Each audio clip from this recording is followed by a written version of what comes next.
Well, good day, guys. Today's video, well, we're helping out a friend again. Craig here. He helped me build some decks for my new campsite.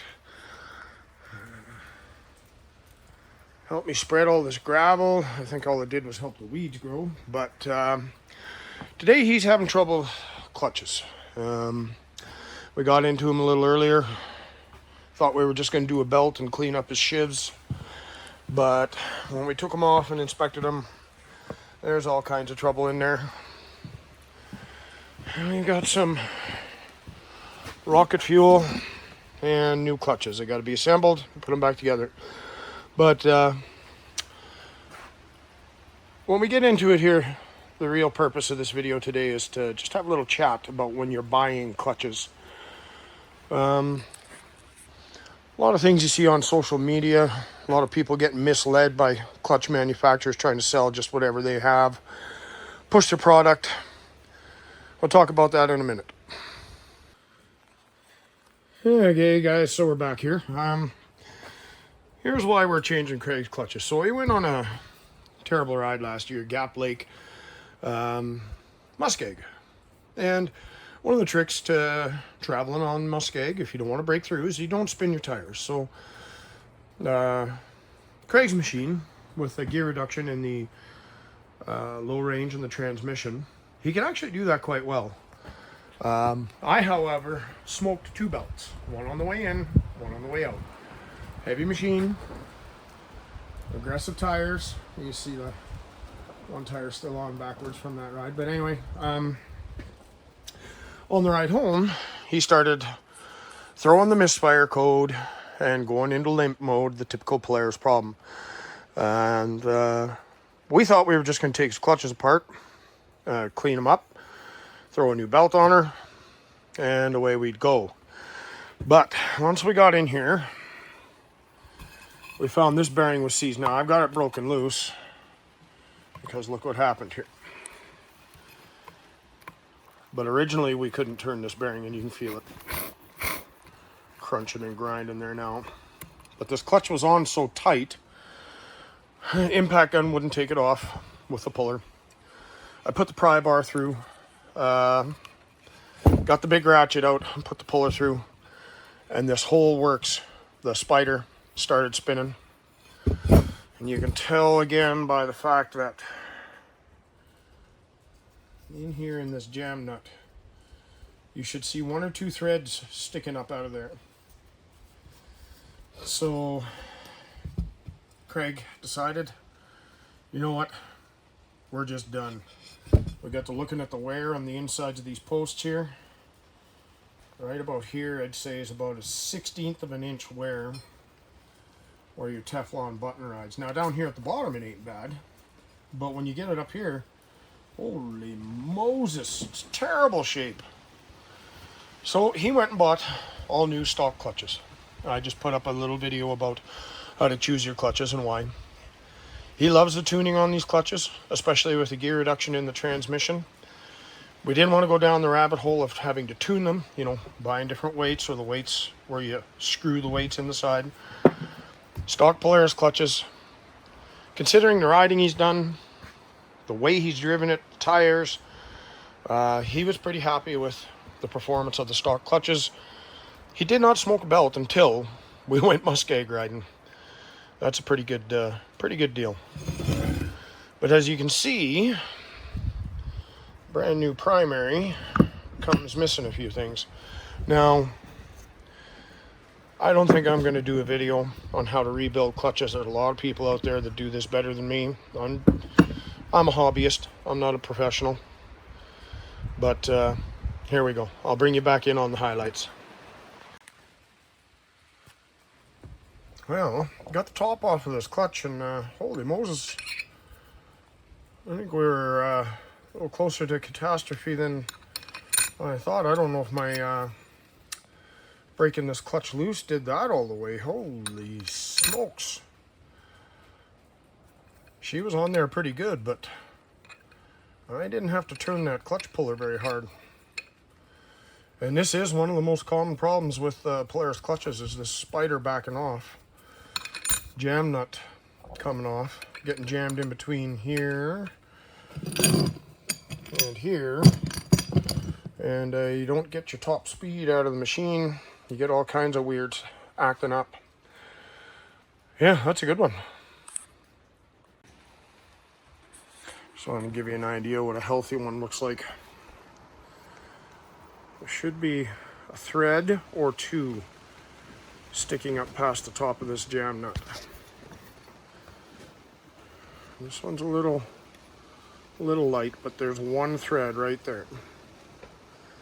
If you're not seeing that on your clutch, there's a good chance that your jam nut is backed off like this one did. Okay, found a couple more reasons that I'm glad we went with new clutches. So the bushings inside of these weights are just toast.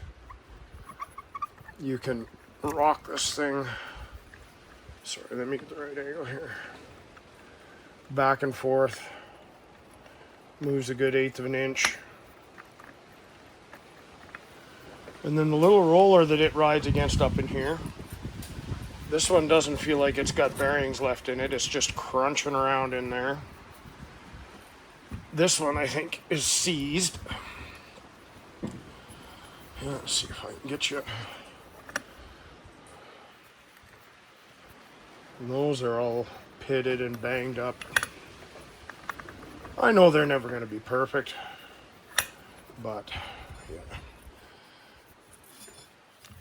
I was afraid of some of this stuff when we got into it, so that's why I advised Craig to just get new clutches.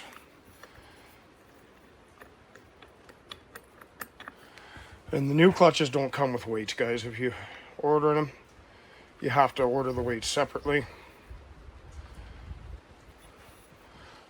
Also, it looks like a new spring has to be ordered separately. So out of the old clutch, this came in the box of new parts. But yeah, I got his new weights in. And I'll get the spring in, get the top back on this. I don't have a specialty tool for this. But you know, if you just push down with your hand, nice and flat, nice and straight, it'll be all right. Make sure you mark them. They're balanced. I put the black marks where the X is. Right there. Sorry, guys. But yeah, I'll get this primary together, and then I'll dive into the secondary. A little worried about the secondary. If I remember right, there's something in here you need a specialty tool for. Getting the snap ring. There's a snap ring that goes in there somewhere. I'll have the snap ring pliers. I might have to get a piece of ready rod out and modify it to make. I can't remember. It's been so long. Okay, get back to you. Okay, got the secondary back together. Turns out about all you need for a specialty tool is a spring compressor. I was able to put this on the plywood floor, put my hand on it and start the screws. I didn't notice much for alignment marks except for an X there and an X there. And that's the way the old one was. And yeah, I got her back together. Nothing too special. I wish we had the round rollers for in here. I might have to go back into this one and change them out for him. Doesn't look like it's too difficult. Take the helix out of the back, a little roller and a spring. Looks like a couple of roll pins. And then pound them part way out. Then this comes out, and then you put the round guy on there, I think. But yeah, I'm just gonna give this new belt a wipe with some brake clean and a rag. I got the primary back in. Torqued it to 92 foot-pounds. A quick look up in there. I can't see light through this one, so I'm not going to do the big clutch cover reseal. There's no mud around these holes. There was no mud around the back of that one. And I put the flashlight in behind that one. I can't see daylight around it anywhere. So this one's actually sealed up pretty good. If it comes a problem in the future, I'll dive into her then. Okay, clutches are back on, new belt is on. You put your belt on, make sure you put it on so you can read the writing on the belt, left hand or right hand like normal. I have fired her up, spun her around, and took a photograph inside the primary of what the belt alignment looks like. And it's all looking good. And get the cover on, get the wheel on, take her for a quick little test drive. Thankfully this machine's got a heater and a windshield. And that should be it. I was just cleaning out the clutch cover here before I put it on. I noticed this, the belt's been dragging in there. Now, you guys tell me, is that just because it's a Polaris and they do this from time to time? Or is it because it had all these clutch problems? I'm inclined to go with a little bit of both. That's about it. And that's like 3/4 of the way through the cover. Yeah, that one's pretty deep. I don't know. You tell me. Well, we're headed out for the test drive. One of the things that'll help you tell if your clutching is working right is, does it go into gear nice? If it doesn't go into gear nice, your clutches are dragging, your secondary is trying to spin. And this thing, I can almost do it with 2 fingers. Let's see how it takes off. See if it clunks or bangs. Oh, that felt like a new machine.